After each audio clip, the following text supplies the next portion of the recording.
پطرس کا پہلا عام خط اور اس کا 5واں باب جو 14 آیات پر مشتمل ہے۔ تم میں جو بزرگ ہیں میں ان کی طرح بزرگ اور مسیح کے دکھوں کا گواہ اور ظاہر ہونے والے جلال میں شریک بھی ہو کر ان کو یہ نصیحت کرتا ہوں کہ خدا کے اس گلے کی گلابانی کرو جو تم میں ہے، لاچاری سے نگہبانی نہ کرو بلکہ خدا کی مرضی کے موافق خوشی سے اور ناجائز نفع کے لیے نہیں بلکہ دلی شوق سے، اور جو لوگ تمہارے سپرد ہیں ان پر حکومت نہ جتاؤ بلکہ گلے کے لیے نمونہ بنو، اور جب سردار گلابان ظاہر ہوگا تو تم کو جلال کا ایسا صحرا ملے گا جو مرجھانے کا نہیں۔ اے جوانوں، تم بھی بزرگوں کے تابع رہو، بلکہ سب کے سب ایک دوسرے کی خدمت کے لیے فروتنی سے کمر بستہ رہو، اس لیے کہ خدا مغروروں کا مقابلہ کرتا ہے مگر فروتنوں کو توفیق بخشتا ہے۔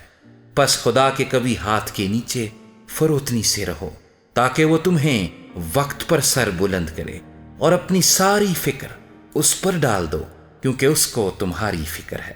تم ہوشیار اور بیدار رہو، تمہارا مخالف ابلیس گرجنے والے شیر ببر کی طرح ڈھونڈتا پھرتا ہے کہ کس کو پھاڑ کھائے۔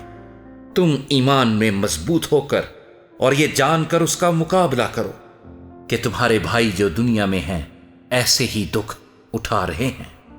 اب خدا جو ہر طرح کے فضل کا چشمہ ہے، جس نے تم کو مسیح میں اپنے ابدی جلال کے لیے بلایا، تمہارے تھوڑی مدت تک دکھ اٹھانے کے بعد آپ ہی تمہیں کامل اور قائم اور مضبوط کرے گا۔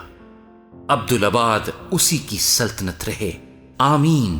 میں نے سلوانس کی معرفت جو میری دانست میں دیانتدار بھائی ہے مختصر طور پر لکھ کر تمہاری نصیحت کی، اور یہ گواہی دی کہ خدا کا سچا فضل یہی ہے، اسی پر قائم رہو۔ جو بابل میں تمہاری طرح برگزیدہ ہے وہ اور میرا بیٹا مرکس تمہیں سلام کہتے ہیں۔ محبت سے بوسہ لے لے کر آپس میں سلام کرو۔ تم سب کو جو مسیح میں ہو اطمینان حاصل ہوتا رہے۔